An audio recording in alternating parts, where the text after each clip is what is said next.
Гледаме пресконференцията на МВР директно от Сливен, където повече от 18 часа служителки на банка бяха държани като заложници. След благоприятния изход от напечената ситуация, генералният комисар на МВР Калин Георгиев ще им даде думата за благодарности. Само на микрофоните им кажете две приказки. Искаме само да благодарим на полицията за бързата и навременна реакция и за адекватните мерки. Наистина, аплодисменти за полицията, която си свърши работата блестящо. Но не забравяме ли още някой? Значи аз също благодаря на адекватните действия на МВР и На премиера. Как се сети? Сякаш някой подсказа. На това му се вика Калин Георгиев в нужда се познава. Значи аз също благодаря на адекватните действия на МВР и На премиера. Ами на премиера, разбира се. Все пак, колкото и да е голям стресът, важните работи не трябва да се изпускат. Добре, че Калин Георгиев да подскаже. Имената на героите не трябва да се премълчават. На Премиера, на главния секретар, на директора на ОДП. И ние ви благодарим, Господин премиер!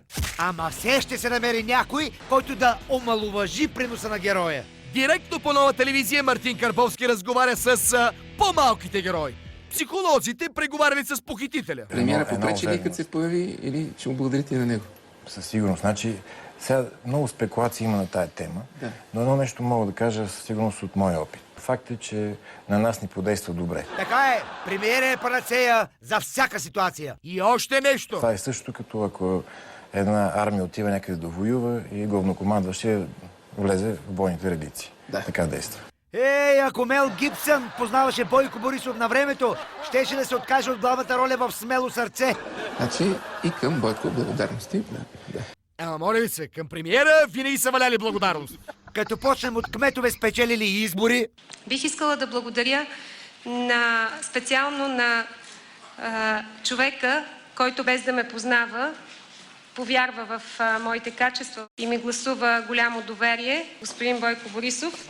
Благодаря ви. И стигнем до спортисти, преборли с метеорологичните особености, за да кацнат у нас. В случая шахматиста Ананд. Радвам се, че вече съм в София. Сега всичко е наред. Искам да благодаря на премиера на България Бойко Борисов, който позволи началото да бъде отложено с един ден. Така е. Ако не е премиерът Борисов, не знам как ще се събуждаме сутрин. И как ще заспиваме вечер. Ако те нямате на този свят. Бих искала да благодаря на господин Бойко Борисов. Благодаря ви.